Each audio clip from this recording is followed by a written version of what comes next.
輝叔78歲，佢住喺一間舊屋入邊，回憶就好似隱隱約約嘅影像咁樣，伴隨住佢每一日嘅步伐。自從佢老婆走咗之後，佢嘅生活依舊日常，唯一嘅變化就係佢孫女阿敏搬咗入嚟同佢一齊住。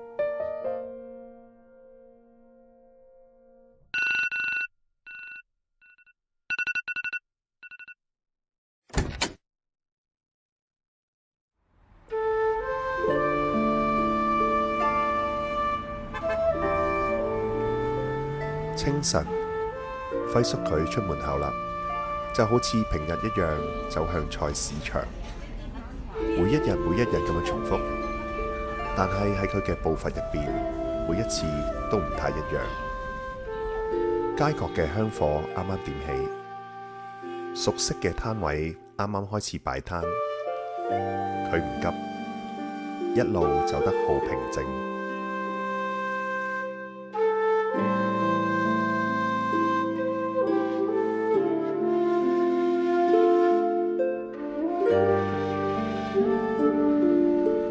而呢一種咁平淡嘅日子，佢一日復一日，一年復一年，不停重複住。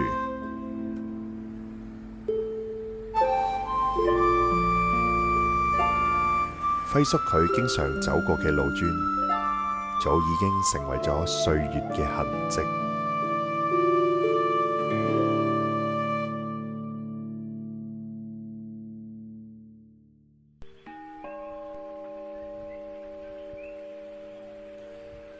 輝叔佢係一個虔誠嘅佛教徒，每逢初一佢都會去寺廟度上香。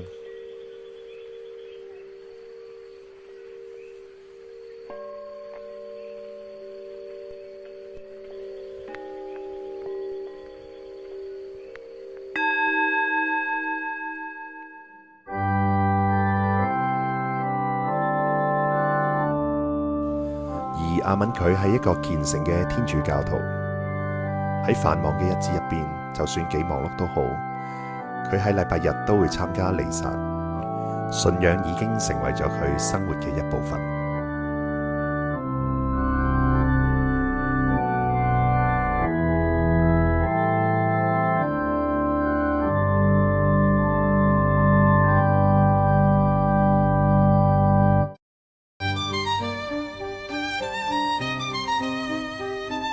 喺呢一日，阿敏都出門口啦，佢揸車駛出巷口，佢由城市嘅一端揸去另一端，玻璃窗外面嘅光影快速後退，佢嘅日子從來唔會等人。車裏面開住音樂，但係佢更加似係聽緊時間嘅聲音。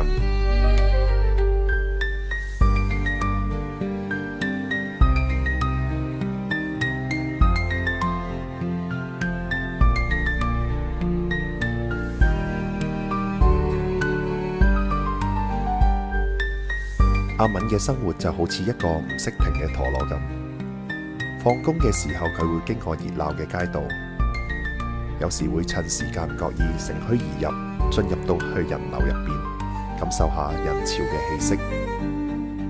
佢嘅生活從來都係充滿住熱鬧，五光十色，多姿多彩。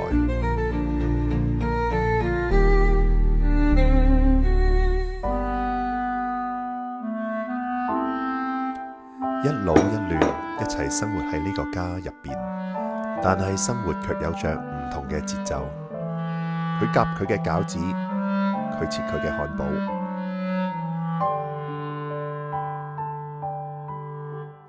佢飲酒，佢亦都係飲酒。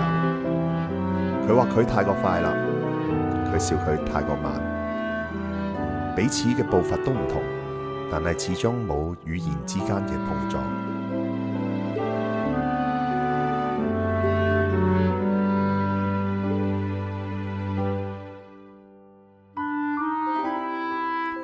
呢個唔係一個衝突嘅故事，亦都唔係和解嘅故事，只係兩條唔同嘅河流並肩流過，未曾交匯，但始終走過同一片天空。